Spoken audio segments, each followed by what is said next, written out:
I just looked up the money statistics for the average American in 2026. And honestly, I wish I hadn't. Because now, I can't stop thinking about how many people are walking around thinking they're doing fine when the actual numbers tell a completely different story. Here's what I mean. The average American has $8,000 in their savings account. Sounds okay, right? But the average American also has $21,800 in credit card debt. Oh, and their car payment? $739 a month. And get this, 78% of Americans are living paycheck to paycheck. Not just minimum wage workers, we're talking people making six figures. So today, I'm breaking down the actual 2026 money statistics of the average American. And more importantly, we're figuring out where you stand. Because if you're anywhere close to average, you're in serious trouble. The income reality. Let's start with income.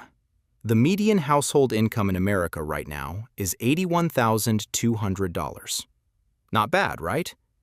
But here's what they don't tell you. That's household income, not individual. The median individual income?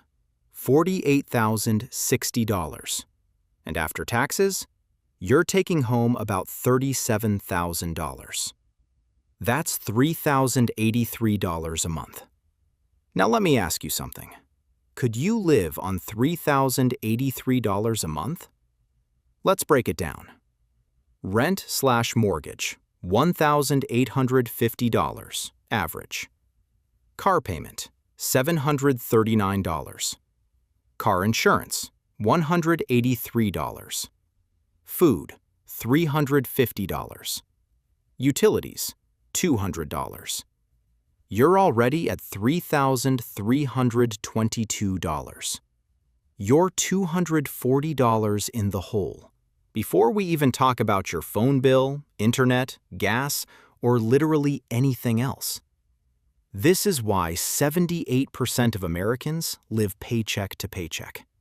The math literally doesn't work. But here's what's really crazy. The top 10% of earners, they make an average of $173,000. The top 1%? Over $800,000. So while the median American is drowning trying to survive on $48,000, there's a group of people making 10 to 20 times that amount. And the gap? It's getting wider every single year. The debt crisis. Now let's talk about debt, because this is where it gets really ugly. The average American has $21,800 in credit card debt at 24.37% interest, $42,000 in student loans, $220,000 in mortgage debt, $32,000 in auto loans. Total, $315,800 in debt. Let me say that again. The average American owes $315,800, and they're making $48,060 a year. You're buried 6.5 times your annual income in debt. But here's what kills me. That credit card debt? At 24.37% interest, you're paying $5,314 a year just in interest. Not paying down the balance, just interest. That's $443 a month thrown into a black hole. And student loans? The average monthly payment is $503. Car payment?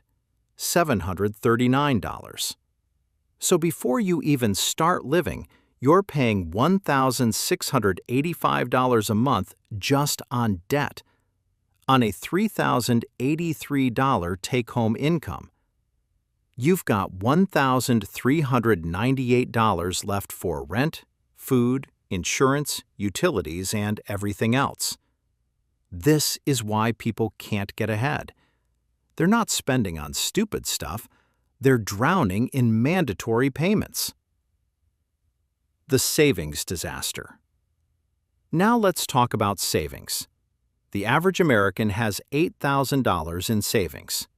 But get this, the median is $1,250. You know what that means? Half of Americans have less than $1,250 in savings, one emergency away from complete financial collapse. Car breaks down? Screwed. Medical bill? Screwed. Lose your job? Absolutely screwed.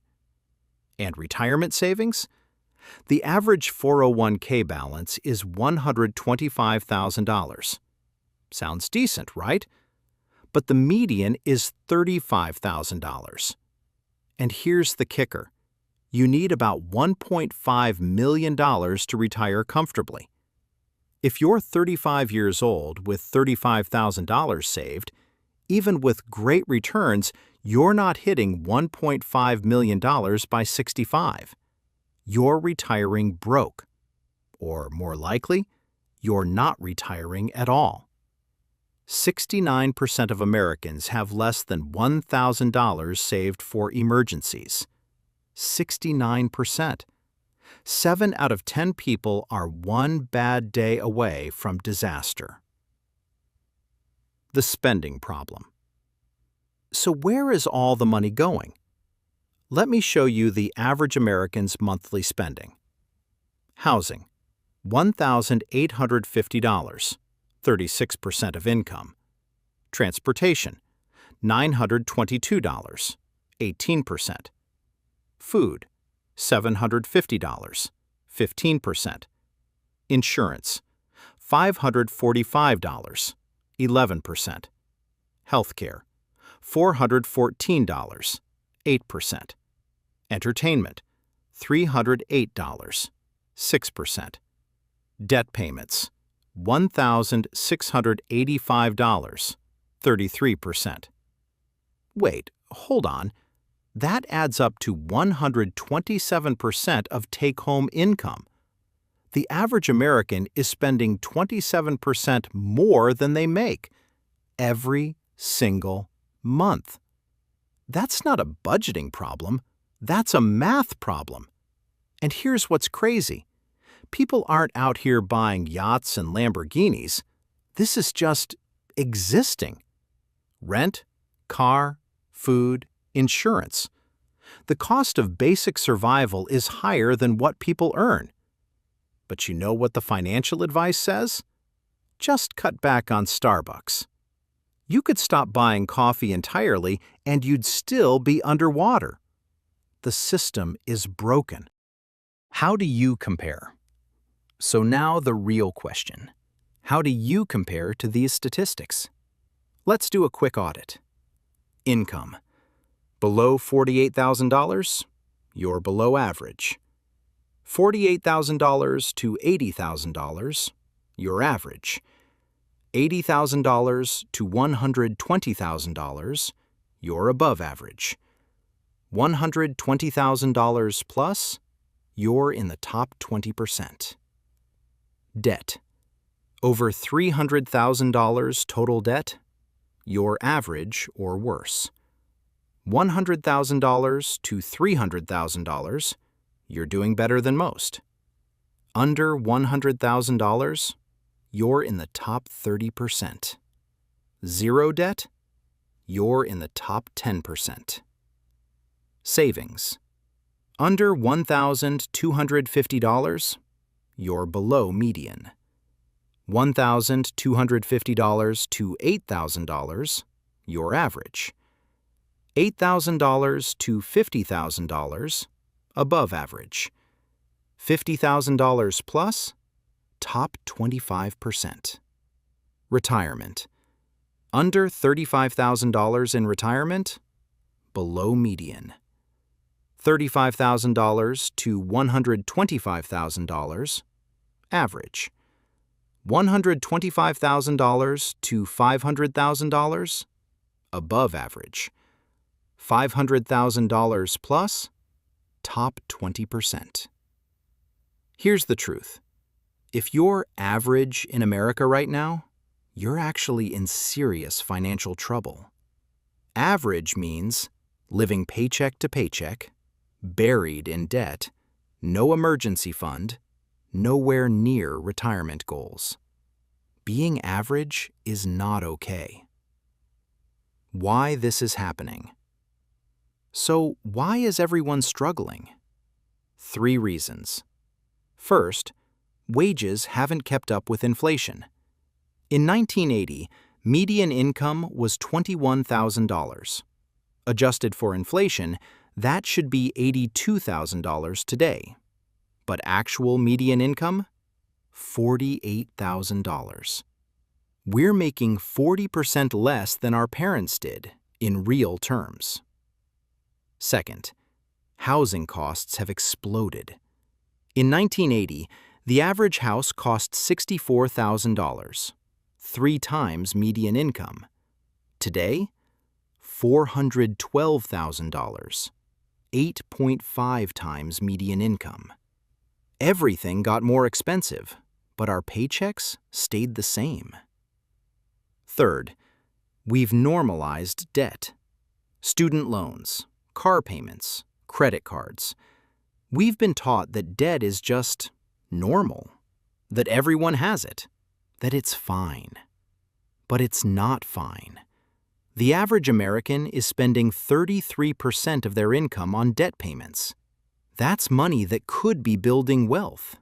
Instead, it's making banks rich. What to do about it? So, what do you actually do? Here's the strategy wealthy people use to escape average. Step 1. Get your income above average. If you're making under $80,000, that's priority number 1. Not budgeting, not saving, earning more. Skills, side hustles, career changes, whatever it takes. You can't budget your way out of $48,000. Step 2. Kill the high-interest debt. That 24% credit card debt is murdering you. Throw everything at it. Second job, sell stuff, whatever. Every month you carry that balance, you're paying 2% in interest. Step 3. Build a $10,000 emergency fund. Not $1,000, not $5,000, $10,000. That's real security. That's breathing room.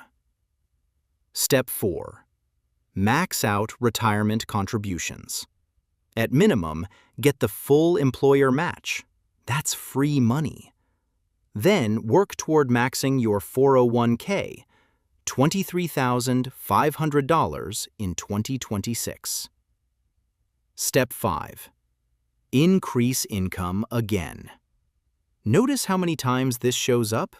Because that's the real answer. The math doesn't work at average income levels.